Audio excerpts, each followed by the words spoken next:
Welcome back to Chess Forge. I'm Mark, and today we are diving into one of my absolute favorite openings to teach. If you are looking for an aggressive, attacking opening to play with the white pieces, then buckle up, because we are doing a complete deep dive on the Evans Gambit. The Evans Gambit is a powerful opening that offers black a pawn on move 4 in exchange for rapid development, open lines, and a direct attack on black's king. I am going to cover the main lines, the key alternatives, the ideas behind every move, and the traps that have been catching players for decades. Let us dive in. This opening was introduced by Captain William Davies Evans in 1827. Kasparov famously revived it against Anand in 1995, winning a brilliant attacking game. It remains a powerful attacking weapon that has been terrorizing black for nearly 200 years. The Evans Gambit rewards anyone who understands its structural logic and punishes anyone who treats it as a simple attack. Let us walk through it move by move. Let us walk through it move by move. Pawn to e4. A claim on central space that demands an immediate response. Pawn to e5. Black mirrors the claim, establishing a symmetric tension that both sides will spend the next several moves trying to resolve in their favor. Knight to f3. White develops with tempo, putting direct pressure on the central pawn black just committed. Knight to c6. Black defends the pawn while bringing a piece into the game. A natural and sound response. Bishop to c4. White points the bishop at the most structurally sensitive diagonal on the board, targeting the vulnerability around the king's position before black has castled. Bishop to c5. Black answers in kind, placing the bishop on an equally active diagonal and signaling an intention to contest the center on equal terms. This is the position that makes what follows so consequential. Pawn to b4. This is the defining move of the entire system. White offers material to disrupt the harmony black has just established, forcing the bishop to make an immediate and consequential decision about where it belongs. Black's bishop is now under direct attack, and the choice made here shapes the entire character of the game that follows. Each of the three serious responses carries a fundamentally different set of commitments and risks. Pause the video and decide what you would play here. This opening has been played in over 183,000 games at master level. Now, before we get to the real meat of the gambit, let us quickly cover what happens if black declines the gambit. This is not the right way to play, but you should know what to do against it. When black declines with the bishop retreat, the game slows into a positional struggle that sidesteps everything white was hoping to provoke. All right, here we go. Let me show you how it plays out. Bishop to b6. Black simply keeps the bishop safe, refusing to enter the complications white has prepared. Pawn to a4. White immediately challenges the bishop's retreat square, trying to generate queenside pressure without the open lines the accepted variation provides. Pawn to a6. Black holds the bishop's position firmly, signaling a purely defensive setup with no intention of trading it away. Pawn to c3. White prepares central expansion the slow way, building toward d4 without the dynamic piece activity the accepted line creates. Pawn to d6. Black chooses a solid, closed structure that keeps the position stable and denies white any immediate tactical entry points. Pawn to a5. White locks the bishop out of the game, winning that small structural concession, but the resulting position is a far cry from the open, piece-active play white wanted. You need to know this line exists so you are not caught off guard, but understand that if your opponent declines, you are trading a tactical fight for a slow, strategic grind. Before we get to the main line, there's another capture black in play here. It looks tempting, but it lets white get a powerful position. Let me show you. Capturing with the knight rather than the bishop is black's attempt to sidestep the main lines. But white's activity quickly outweighs the small material gain. Let us see exactly how this opening develops. Knight takes on b4. Black keeps the extra pawn while removing the most immediate pressure, which is the practical appeal of this move. Pawn to c3. White immediately challenges the knight and prepares to reclaim space in the center. Knight to c6. Black retreats to a natural square, but this costs tempo and does nothing to accelerate development. Pawn to d4. The standard central break in this structure and the reason white offered material in the first place. Pawn takes on d4, black accepts the central tension, but now white's pieces flood open lines with every tempo. Castles kingside, white tucks the king away and threatens to recapture with a rook, immediately activating the heavy pieces. Treat this line as a signpost. If black goes this way, you already have the center and the open files, so trust your activity and keep developing. Now, within the accepted gambit, black has a few different ways to handle this position. Let us quickly survey them before we go deep on the main line. This first one, it is playable, but not the best. The b7 retreat is black's way of keeping the bishop safe while avoiding any immediate complications, but it costs precious tempo. Watch how it plays out. Okay, let us take it from the very first move. Bishop to e7. Retreating this far back is overly passive.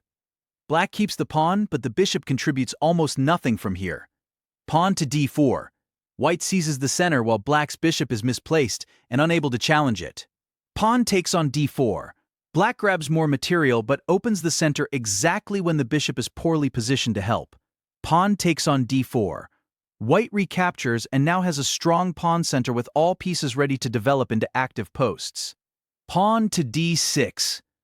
Black tries to shore up the position, but this is already a passive setup that gives white easy, comfortable play. This line simply hands white a free and easy game. Black is material up, but structurally cramped. And that is why you rarely see it at a serious level. Here's one more line you should know about. It is less common, but it shows up enough that you need to be ready. The bc5 line looks more active than b7, but white's kingside castling sidesteps the central tension and keeps the initiative. Here we go, watch closely. Here we go, watch closely. Bishop to c5. This looks more combative than the passive retreat, but the bishop still has to deal with the coming central break. Pawn to d4. White attacks the bishop again and forces a decision in the center. Pawn takes on d4. Black accepts the central fight, but now the bishop on this diagonal is actually exposed to counterplay. Castles king side. Rather than recapture immediately, white gets the king safe and threatens to bring the rook into the game. This is what makes this line different from the b7 variation. Pawn to d6. Black consolidates, but white has full activity and a coordinated position, which is exactly what white wanted from the gambit.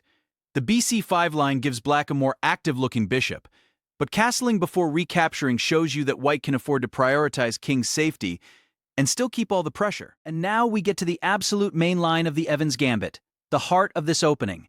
This is the line you have to know cold, because this is where most of your games will go. Pay close attention. The Bc5 retreat is the main line because it keeps the bishop on an active diagonal while avoiding immediate capture, and white's response reveals the true depth of this opening. All right, let us dive in and watch how this unfolds. Bishop to a5. This is the critical retreat. The bishop stays on a long diagonal, retains pressure on the center, and sidesteps the immediate c3 threat, which is exactly why this is the main line rather than the safer retreats we just saw. Pawn to d4. White strikes the center anyway, and now the real complexity begins. The bishop on that long diagonal is both an asset and a potential target. Pawn takes on d4. Black captures and the center opens, which means white's lead in development starts to matter enormously. Castles king side. White tucks the king away and connects the rooks rather than recapturing immediately. The tempo is worth more than the pawn right now. Knight to e7. Black develops the knight to support the center and prepare kingside castling. But this square means the kingside is not yet fully defended. Knight to g5. White leaps toward the kingside immediately. The knight on this square eyes the weak point around the black king and threatens to create real problems. Castles kingside. Black castles to get the king to apparent safety, but this is the moment you have to recognize as a turning point. The king walks toward the knight's pressure, not away from it. Queen to h5. White's queen joins the attack with full force, and now black faces coordinated pressure on the king side that is very difficult to untangle with extra material, but lagging development. What you must take away from this line is that white's activity after castling and ng5 is not accidental. It flows directly from every earlier decision, and once you see that logic, you can navigate any small deviation black throws at you. And to finish things off, let me show you a beautiful example game. This is the kind of attack the Evans Gambit makes possible, This game by Prince Dadian shows you exactly what the Evans Gambit is capable of when white ignores material and plays purely for the attack. Let us walk through it move by move. Pawn to e4. White stakes a claim in the center immediately. This is the foundation everything else is built on. Pawn to e5. Black mirrors it, and we have the classic open game that the Evans Gambit feeds on. Knight to f3.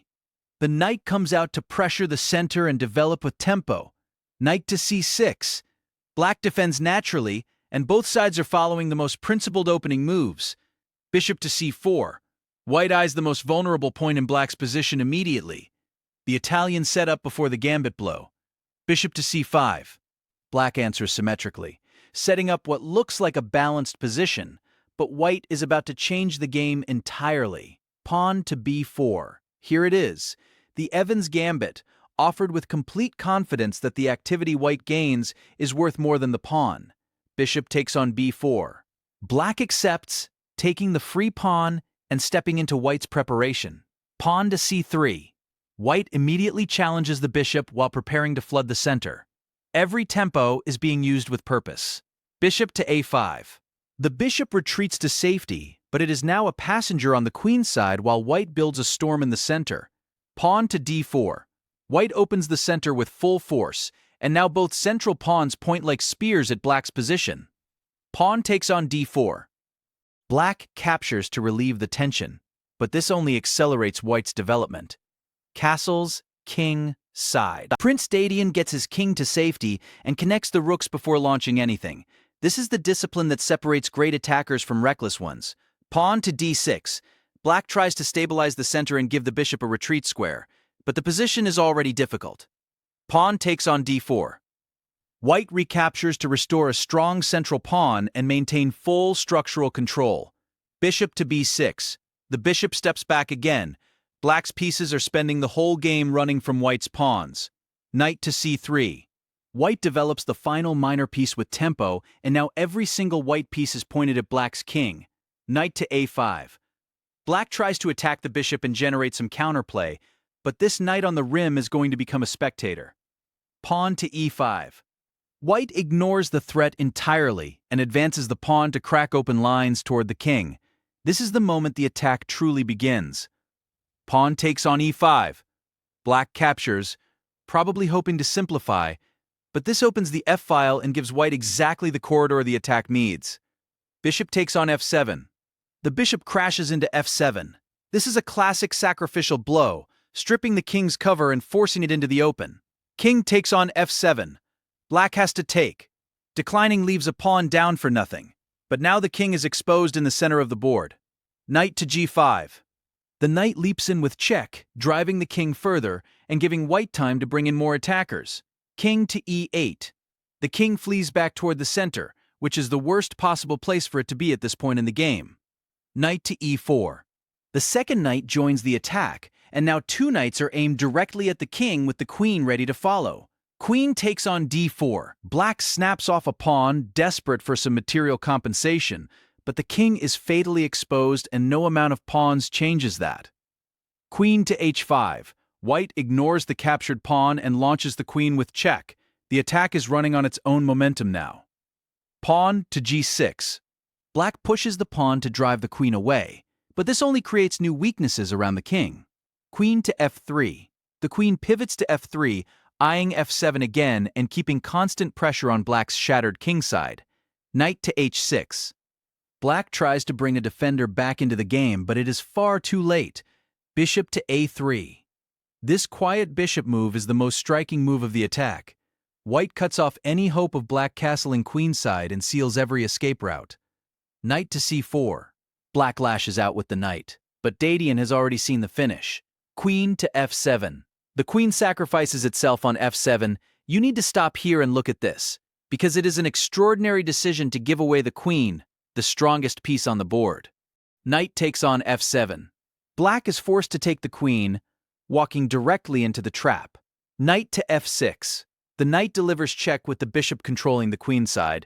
Black's king has nowhere left to run. King to d8. The king steps to d8, the only square available, but it is already checkmate in one. Knight takes on f7. The first knight delivers checkmate. Two knights and a bishop finish the game after a queen sacrifice, and that is the kind of finish you remember for the rest of your chess life. Keep this game close to you. When you understand how Prince Dadian built the attack step by step, never pausing for material, always driving forward, you start to feel what the Evans Gambit is really asking you to do. And that wraps up our deep dive on the Evans Gambit. Now look, knowing the theory is one thing, but the real magic happens when you actually play it. So go out there, play some games with this opening, attack like you mean it, and come back to the comments with your best wins. That stuff genuinely makes my day. Subscribe for more opening breakdowns, and I will see you in the next one.